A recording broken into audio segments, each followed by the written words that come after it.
All right, how's it going, everyone? Good Dental Games. We're doing the reveals for this week. Very exciting stuff. A lot of scenes. A lot of the Ginga Triple R came out, and we're trying to try to keep it quick today because we have a little bit of extra cards to go through, and I think all the cards this week are pretty exciting. And we're gonna try doing a good old-fashioned like thumbs down, iffy for each card, so you get an idea of what we think about it. So the first one, the Geet Identity. So activate once per turn, no cost. If you have a Belial, change one type of your Ultra Hero that is the battle opponent of your Kaiju, very confusing, to basic, power, speed, or armed. This is like a throwback to the Ken Sato deck where you can kind of change your opponent's type. There's a difference between changing and giving, right? And the changing lets you completely override it, which is going to let some of these Kaiju that have specific weaknesses really get a big boost. Yeah, I think it's a great scene for kaijus. There's a lot of kaijus that work around the different types, and how I'm thinking about it is pretty much, assuming you have one of those kaijus, Dinosaurs, Spherosaurus out there, you're guaranteed that lane's win. Assuming they don't have a like a triple or something, you can pretty much you're guaranteed one lane, which is always really good. Yeah, and I just want to bring up some potential kaiju here that we could see. So, like for example, Grigio Bone, when it's speed type, it becomes extra, but it is actually a double power at 16,000. So if there's a level 5 Grigio Bone in the set as well, that's like crazy powerful interaction that we can have with these. I think there's some 17,000 ones too. Which I can try to find really quickly. But the fact that this scene comes out round 1 and can create these just like insane here, Golba, 17,000 double. You ignore the downside now. And so I think that's where the strength is going to lie, but we don't have confirmation that we're going to be able to make these as doubles. Yeah, one thing, just last thing to throw in when you pick which kaijus you want, based on all the new cards coming out, you probably don't want the ones that are buffed against power types, because I feel like there's going to be a lot of decks you don't want to be giving power type to. Yeah, because Geed is all centered around power types, so you're going to be especially weak to them. And if my theory is true that we get the Geed Triple R, then you probably don't want to be weak to the Geed. But okay, thumbs up, thumbs down, medium. I think thumbs up for what it does. Yeah, for sure. It's one turn. It's very cheap. You can get it out there. Actually, I'm going to change mine to an iffy just because we don't have confirmation on some of these doubles. Oh, I think even with like a Spherosaurus, that's 15,000. Oh, true. Right? Spherosaurus as a single. It's big. Spherosaurus single. Yeah, you're guaranteed the 15,000 on the Spherosaurus and the Dinosaur was boom, 15,000, easy peasy. That's brutal. So yeah, big thumbs up. Let's move on. Another Belial scene. Activate once per turn. This is round 4. So this is the killer for Belial. No costs. If you have a Belial, you give all your level 5 and 6 kaiju plus 1,000 BP, and then send this scene to its owner's discard area. What do you think about this one? I mean, the other one stands out a lot more to me. It's plus 1,000 that can flip ties. Maybe that's what you need at a turn 5 push, but I feel like you're going to get a lot more mileage out of the other scene. That it's a nice to have. So for me, kind of medium. Yeah, I feel like a little bit medium on this one too. It reminds me a lot of. I mean, you have to draw parallels to the zero scene, right? Which is plus 2,000 to all of your zeros. This one's only plus 1,000, and I mean, I've played a little bit more of the zero deck than you have, like played against it. And one of the things that you kind of give up, it's a kind of a similar dynamic, right? One of the things that you give up is you might have a lane where you need the power boost to make that 17 double. But if you go for the plus 1,000 BP, you lose that one. So it ends up not being worth it. So that's like something tricky that might come up with this one. But overall, I'm not super convinced of this one right now. Yeah, I mean, one nice thing is unless kaijus have more scene clear, yeah, if you're going against a Mebius or Decker or whoever playing a 2-turn 3-turn scene, you're kind of already locked out of your turn 1 scene. So a nice to have, maybe situational, but I feel like you're still going to get less mileage compared to the previous Yeah, scene. and I think to go like a little bit into the numbers really quick, going back to like Dinosaur. Let's say we have a Dinosaur and it's actually aligned properly, so it's a 15. It's only going to get bumped to a 16, which still probably doesn't beat any triples. You're probably not doing too much for your math there. Anyway, that's my thoughts. So I think we're both in agreement. It's a little bit of an iffy one. All right, the next one. Kind of going through these. This is kind of a bonus one. We got 2 for that day, which is one was this promo Decker. I don't know when we're getting this card, but it single double when it enters play. If you have a trigger, you get plus 1,000. It's a level 2 speed type. Pretty decent stat line. For me, I don't particularly care about this one. It doesn't scream amazing at me. Numbers wise, I mean, you have to use this in a Decker trigger deck, so it's a little limited in that sense. It is a level 2 12,000. I don't think I can think of any level 2 12,000 on play. Actually, sorry, I take that back. There is the Blazar double Right. R. That is a minus 2,000, so it's effectively 13k as a double level 2. So this would make this the second strongest level 2 on play. Yeah. Double, but so yeah, that's true. The 12k to, I don't know, take lead or steal lead could be pretty relevant. You can play it with, you have the Decker triple to make it a 12 by itself, which is pretty solid. I mean, it's no like 13k that you get from a lot of the level 3s, but I guess having another card that like isn't a level 3 that lets you get close to that power could be solid. But there's not a lot to say other than that about the card, I think. So I'll maybe defer to you a little bit more because you Yeah. played Trigger Decker more. At a glance, I feel like it's a medium. I don't know if that 12k situation would I'm gonna be call it a very key for medium the just game. because I think this is kind of like you're forced into trigger, which I'm not convinced is going to be the way to go going forward. And there may be other cards that are better for it anyway, such as like a BP boost in this spot where like you could turn if you line it right, you're getting a triple power for one card instead of just like a 12,000. And even the 12,000 is only for that one turn, so that is also like something important to think about. So, yep, I think we can move on from this one then. The Juggler Dies scene. So this one is at round 3. Activate once per turn. If you have Douglas Juggler, choose one card at random from an opponent's hand, reveal it, and if the revealed card was a character card, give 2 of your characters plus 1,000. That's a lot to digest. It's a lot. It mechanics wise, this card does a lot of new things. It lets you see reveal a card. This first time we've never had had any that. hand interaction. So I don't know. I feel like that's I think it could be very powerful. Usually by turn 4, they only have 2 or 3 cards in their hand. That information, maybe it doesn't help, but any information is good information. Yeah, so, I think the standout thing for me is that it's kind of, I mean, at least based on the current sets, getting rid of a level 3 round 3 scene is kind of tough. It's probably going to stay there. I don't see a lot of situations where you don't get to activate this effect unless your opponent has like absolutely nothing, or they have like a ton of scenes, in which case you're probably going to win that anyway. And I like that you can give 2 characters, so it's like Kaiju or Ultraman. It fits in anything. And spoiler alerts, I guess, is next week we're getting the Juggler triple rare. So depending on how that goes, Juggler could be like a fantastic fit into almost any deck because it can support Kaiju, it can support Ultra Heroes, and seeing what your opponent has in their hand is never a bad thing.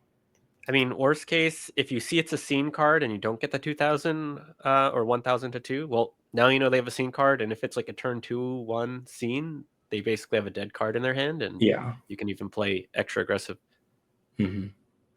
Definitely. For me, I guess it's maybe a little hard to. I mean, even without seeing the Juggler triple R, I think this is a thumbs up for me.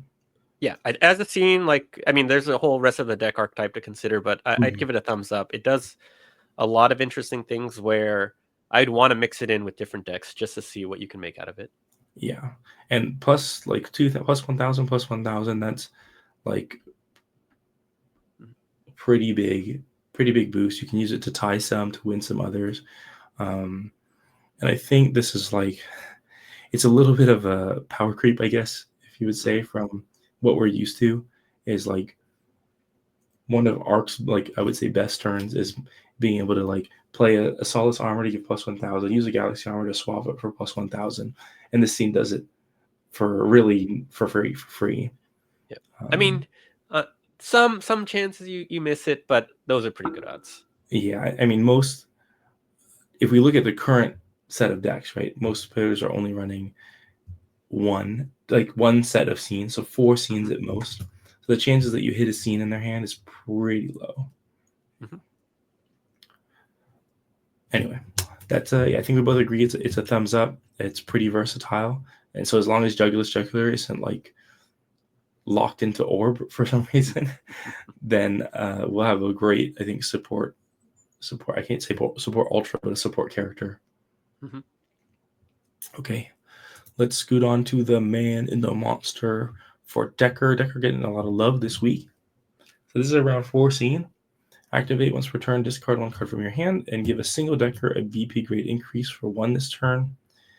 And yeah, what are your I'm curious more your thoughts, because like, between us, I'm Mhm. the Decker guy. Um, Yes. but like, Um, I'd love to hear your thoughts before I kind of give my thoughts on it. so I've been with all the Decker hype this week. I've been trying to play a little bit of Decker, mix it in Mhm. with characters, see just get a little bit better sense of the feel for the deck as a whole. And I think when the card was announced, I think a lot of us were super excited. I think playing it around with it a little bit more, I feel like that hype has died down a little bit. Now that I look at it more, okay, it's a turn 4 scene. That means you can only use it turn 5. You have to survive to turn 5, which maybe Mhm. not is the easiest thing for Decker. Um, yes, you can give a BP grade boost of a character, so you could put down a brand new lane and guarantee you're going to win that lane with like, especially if you look at the new Deckers that we've seen from the Mhm. set. So all of those things sound really great on paper, but playing around with it, I'm used to turn 2 scenes, so it feels very hard to get to Mhm. turn 5, um, or, get to turn 4 and then play at turn 5 and, then really capitalize on it. So that I feel like, when it came out, I was a thumbs up. Maybe now I've kinda calmed down to a medium. Mhm. Yeah, I think what you said pretty much nails that on the head for me, which is that in a lot of our games, um, when both people draw like reasonably good hands, games are still done by like turn 4, which means you're not even gonna get a chance to play this. Like all things, like especially if your opponent like has a good hand and your hand is kind of like there's no way you get to play this, which is like the big one. Um, Discarding a card from your hand like feels kind of like an insult, adding insult to injury. But Decker is like a deck that because you play a lot of singles, you end up having a lot of cards in hand, so it's not that bad.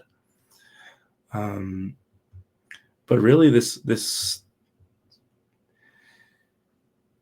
if you're going to round 5 plus with Decker, in my experience, you're probably winning anyway, Yep. because you have like 13s, 13s, 13s, and your opponent has to play doubles to even remotely try to keep up with that. And they're just going to run out of cards faster than you. So the longer the game goes, the better Decker's getting anyway. So what Decker really needed was having something like this, that like a round 2 scene, or ideally, I think round 1 with the same effect would be way too good. But something like a round 2 or round 3 scene that gives you that ability to bridge the gap to Yeah. that late game, I guess, because it definitely feels like a little bit of like a win more kind of card for me. Yeah, no, that's perfect. I like that phrase, "win more." If this was a turn 2 scene, it'd be great. Then you Mhm. could, play some singles turn 3 or 4 just to buy time. Maybe you haven't gotten your Mhm. triple R Decker online yet, or you needed Yeah, another triple.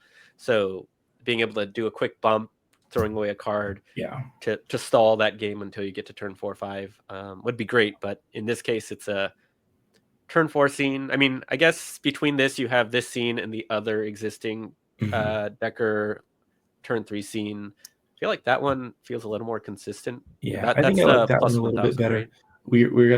We got our time quota today. So Yes. quick review. Quick review. I'm actually going to give it a thumbs down. That may be a bit of a hot take. I think it just doesn't make sense to play this with the way the deck is set up. Yeah, I'm gonna stay here. I feel like Mhm. maybe I'm open to surprises, but I'm not as optimistic about it. Okay, let's move on. Geed. So this one is basically the BP1 Gaia effect, but on Geed. So when it enters play, you can reveal the top card of one of your double Geed to its owner's hand to give one of your characters plus 1,000 BP for this turn. I'm gonna go with medium just because we don't really know a lot of the Geed's doing right now. But I'm never been a fan of like Gaia's return stuff to hand just because I think you kind of set yourself behind a turn in a lot of ways, Mm-hmm. and so it's really tricky to actually take advantage of that. Yep. I'm gonna give this one a thumbs up purely that it's an extra item in your toolbox. It's because it's a level 1 Geed. No, normally level 1s are the draw cards Yeah. or a vanilla level 1. There's a couple other level 1 rares like if you're going against a kaiju, become 10k, which I feel like I've very rarely seen a game where that level 1 going up against a 10k. Like, Mhm. when am I top decking a level 1 card turn 5 and I happen to match up against a kaiju, and Yeah. then that 10k makes a difference. So but I'd rather have this than a vanilla Geed. You're able That's to reasonable. That's do it. Yeah. reasonable. So I like it just based on the merit that, hey, we have level 1s that maybe you pull out a crazy play. Mm. Yeah, that's fair, and it does kind of give me an excuse to try mono Geed again. So Yep. Yep. uh, that can't hurt, right? Yeah. I mean, it can't hurt, which is why I'm gonna just leave it at that +1 Yeah. for all the other level 1s. It's this or Yeah. a vanilla card. It's So just like a better than a vanilla, so why not? yeah. Makes sense. Okay, let's scoot on. This one is a little bit out of order because it came out today. We usually record these on Fridays, right after the big reveals, but this one came out, and I love this. I love this. It's my name and Geed scene. If you have a Geed, give one character, not one of your characters, type power for this turn. It's round 1. There's no cost. You use every turn. Um, this card is there's a lot going on here that I haven't thought about, but there's a lot that I like. So why don't we start with your thoughts real quick? Yeah. I mean, I'm still digesting the information. Maybe it'll be like the Decker one where it'll come out, a bunch of ideas float around, but then it doesn't actually play as Mhm. well on paper in practice. But I think I would give this one a thumbs up because I feel like this card will unlock a lot of new interactions. I don't know if those are Mhm. good or bad, but the fact that it's a turn 1 scene is great. Like Decker, for example, if that was a turn 2 scene, you could do a lot more. By being a turn 1 scene, you could get it early. I know we've seen some Zero Beyond cards that are giving BP bumps to Geeds. You can use this to maybe manipulate things with kaijus or other matchups. Like, you're going against Kensato and Rising deck, you can make yourself a power type, and so I feel like Cool. it does a lot. So I'm kind of happy to see these type of cards that I feel like no one's gonna nail it for a while, Mhm. but maybe a set or two from now, this will pop up again and do something crazy. That's true. Yeah, I mean, I think even without knowing a lot of the cards, like this has like some really good interactions, like activating zero sluggers if you want to go with like a zero. I think for me, since I play a lot of Arc, I'm extremely excited about trying out a round 1 scene in Arc that can turn things into power type. So you can use the speed. It's a Saturn armor that can BP boost your power types.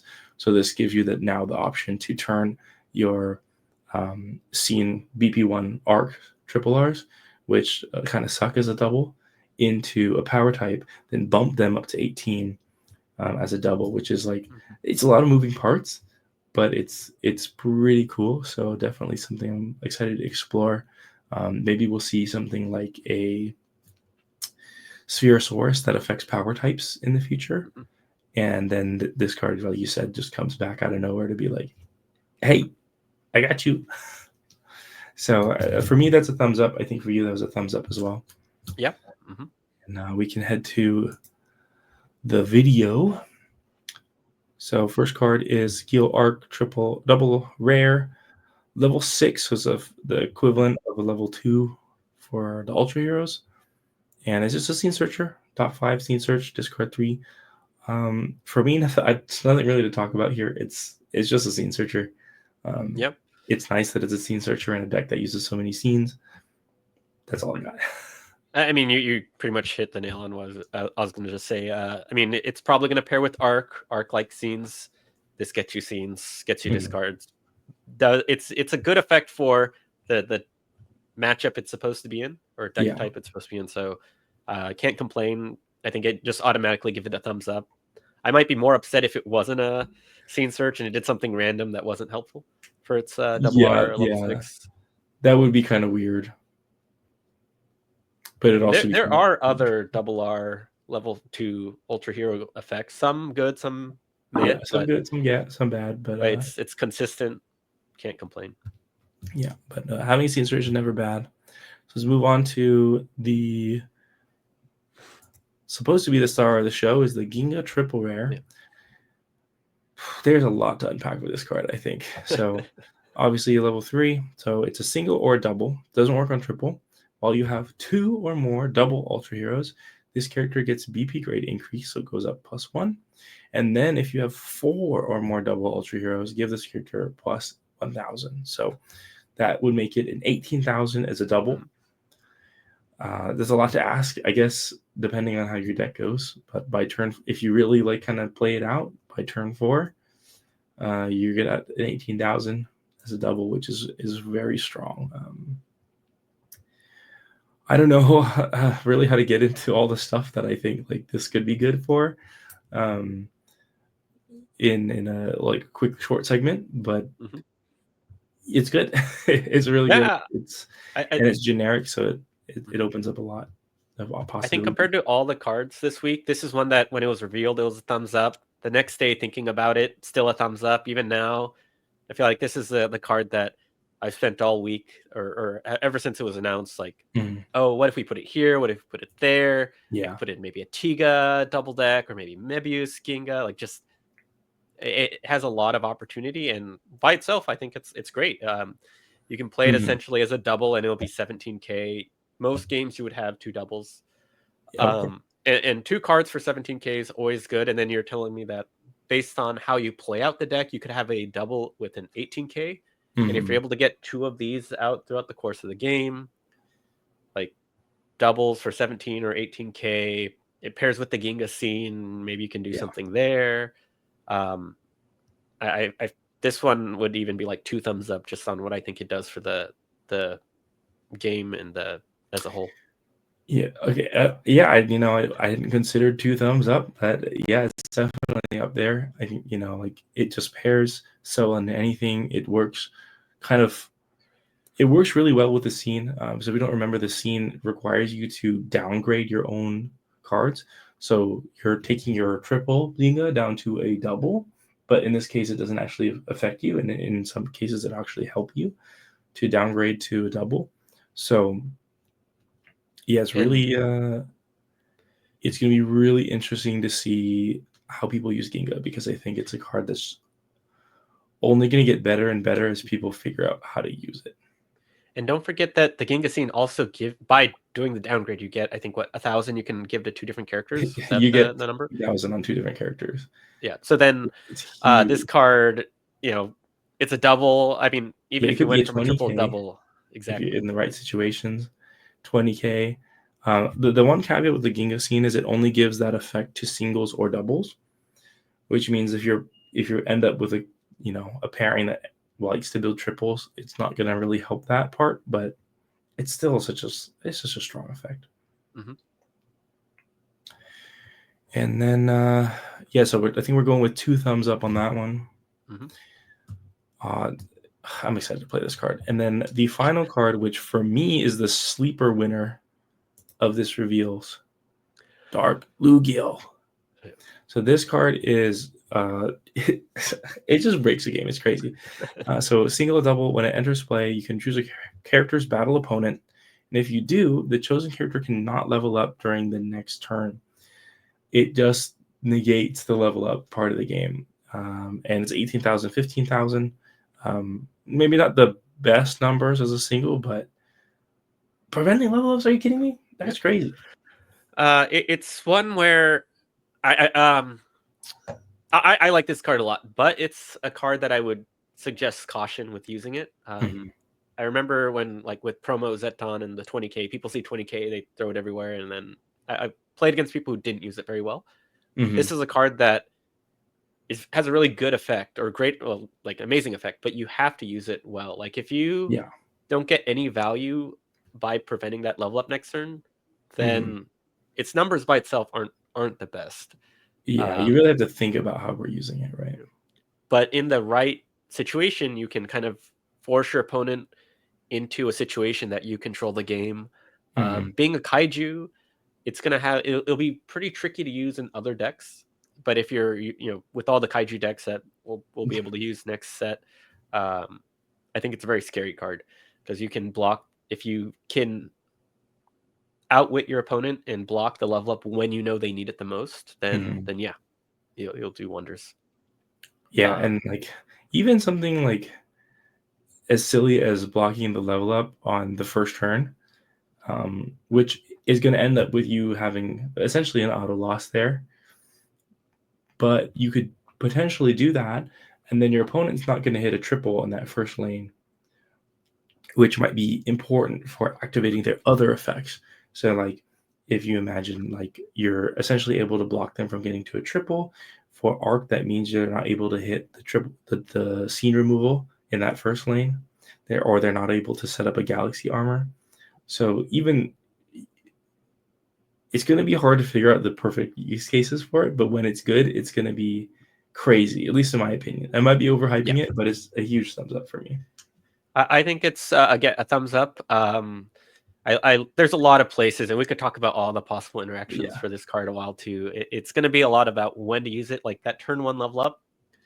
That you could get into the head of the opponent, mess up their like turn 3. Like if you're playing Tiga, turn 3, you want to be taking your Zeppelion Triple R and swapping him to lead so you can take the scene, and by disrupting that flow, I mean that's where people start making mistakes when they're like their flow like, oh, and crap, game plans. I got to worry about not getting that lead, which if I'm playing Tiga Blazer, I really wanted that to secure my scene, and then now you're playing a kaiju deck and you're going to slap the Jugulus scene. I don't know, just making stuff up. And then now the Blazar scene's out of the question, which kind of turns off some of your power plays. So yeah, there's a lot of interesting things. If we do, if people are interested, maybe we can, especially once the set is fully out, we could do like a Dark Lugiel super breakdown of like where we think the card's good and where we think the card's bad. But yeah, that's it for all the cards. It's honestly mostly thumbs up, which is good for this week. Last week I think we had a lot of generic stuff, and let's see. Why don't you have a pick for your favorite card from this week? I think it would be Ginga. I mean, I really like Dark Lugiel, but I haven't really thought about what a kaiju deck would look like because there's a lot of kaijus and Belial and characters yet to be announced. But Ginga, since this is kind of the peak of Ginga, we've seen the scene, we've seen its Triple R. True. I can really spend a lot of thought into, okay, this is how I think a Ginga deck would play out. I could try maybe Ginga 0. They like doubles, but then they'll probably have a big weakness. But then maybe I can try Ginga Mebius. They can maybe complement each other. There's Ginga Orb. Like, there's a lot to... Yeah, like, this is the card that I can spend all day thinking about. Yeah. So I'm going to go with Dark Lugiel because it's also a card I can spend all day thinking about, like what timing do you want to use it on? How could you disrupt like certain plays? And I think as we like get settled in BPO3 and understand what the new decks are, then like that thought process is going to just keep going about like because it's a very like you need to look at very specific interactions. So let us know what your favorite card is this week. And we'll catch you next week for some more reveals and more thumbs ups and maybe some thumbs downs this time. I think the card I'm looking forward to seeing is, will we get a level 5 Dark Lugiel? That would be a thumbs up on that its would own, actually just change the because, math on this big time. yes, yeah, yep. Yeah, the 15,000 double is quite insane. So that's it for us, and we'll catch you all next week. Bye. All right. Thanks. Bye.